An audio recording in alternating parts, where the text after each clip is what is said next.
Parking's available all along the side, all up the street. There's also a parking lot on the other side of the building. So bay door 1, bay door 2 is blocked right now. So all of this I'll be able to move up to my mezzanine. So this whole space will be available. You can change the shelving, racking, however you want. This right here would be your main entrance.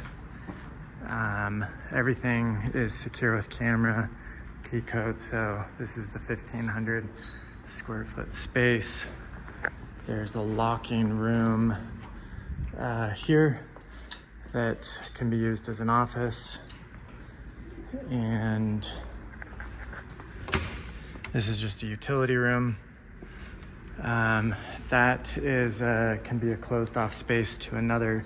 It's a group of girls, Mecca Bar Company. They do beverage experiences.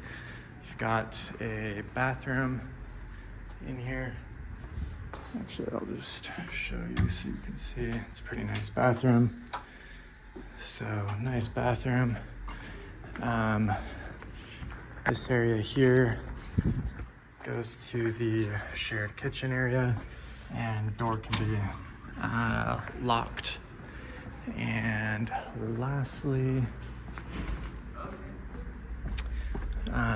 this door here, which can also be locked, goes into the shared co-work space.